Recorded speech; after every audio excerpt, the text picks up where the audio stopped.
In this session, we will be learning how to create or edit information in the payment section of the business rules. To access this page, select business rules and you'll be brought to this page here.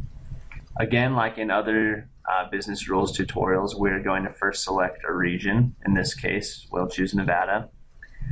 You're going to make sure that you have a store that matches your region if you're working with a specific store. In this case, it's Marina. And you're also going to choose a specific loan type. For the case of this tutorial, we're going to use payday loans. Once you're satisfied with the region, store, and loan type you're working with, go ahead and click on either region rules or corporate rules if it is corporate rules for you. And it will open up this page below.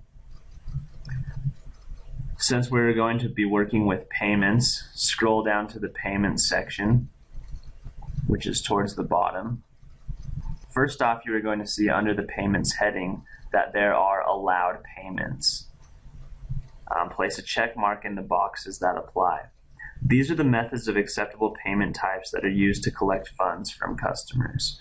Note here that we allow cash, check, money order, electronic, and debit and credit cards. But say you don't know necessarily how to do electronic funds, or you don't know how to do money orders. You just want to deal specifically with cash, check, and credit and debit cards. Simply do so by selecting those boxes and deselecting the boxes that you don't want. You can also set the default payment. That is, when they're applying for a loan, the default payment that they will be assumed that the customer is going to pay will be cash. You could also say you just want to have debit or credit card as the default. You could also say none just so you don't confuse your customers. But for now, we'll go with cash because that's the easiest way. Once we get down to the minimum extension period, it's important to understand that this is to set a minimum extension period in months and days. This will only allow customers to get extensions that last this time period at a minimum. Please make note that some states may not allow you to extend, which the minimum is.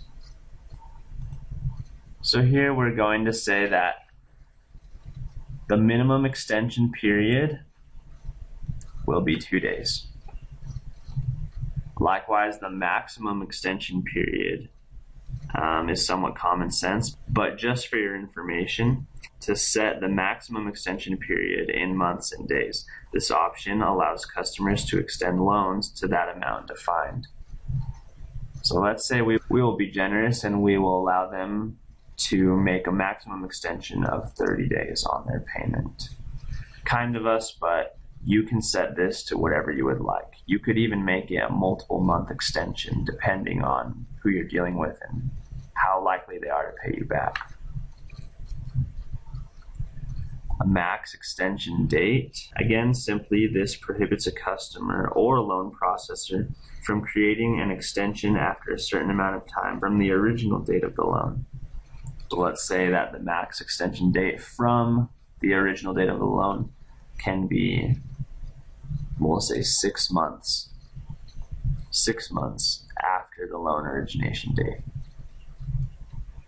The max due date after extension simply means this. It prohibits a customer or a loan processor from scheduling extension due dates after a certain amount of time from the origination date of the loan. So the max due date after extension, we can say will be 1 month. Under the max extensions, this is to set the maximum number of extensions you will allow a single customer to apply for the duration of a single loan. Once the number of extension has been reached, the customer can only make a payoff amount. If using installment loan types, keep this number high. Using 1,000 is the default number that we suggest.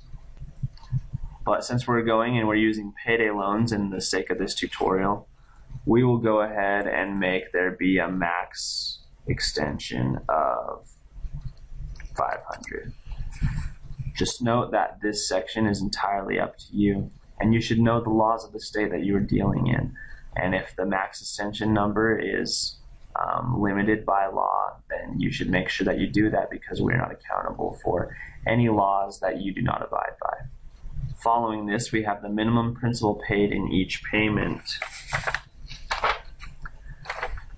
This rule, if used, will make a certain dollar amount or certain percentage of principal due to create an extension. This can be based on the amount loaned or the current amount of principal due.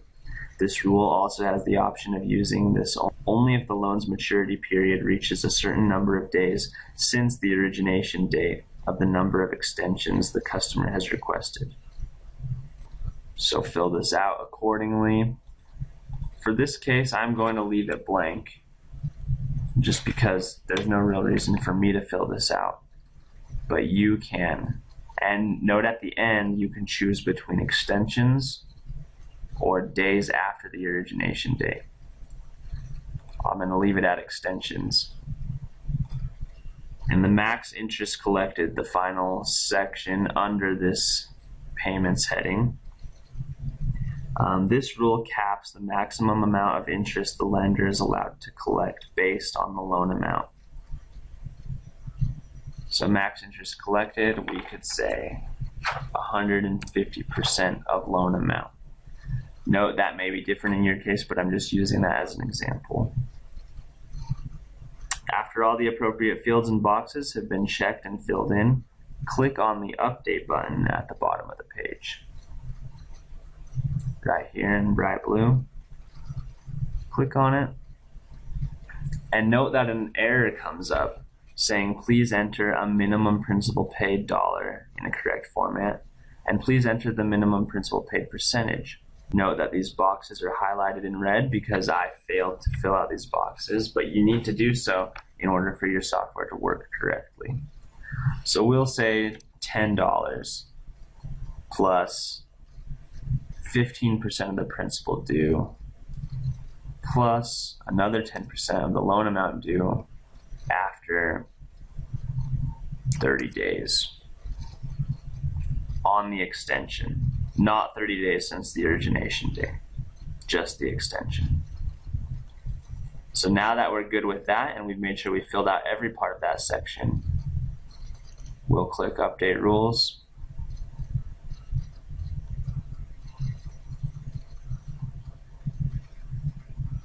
And we're all set.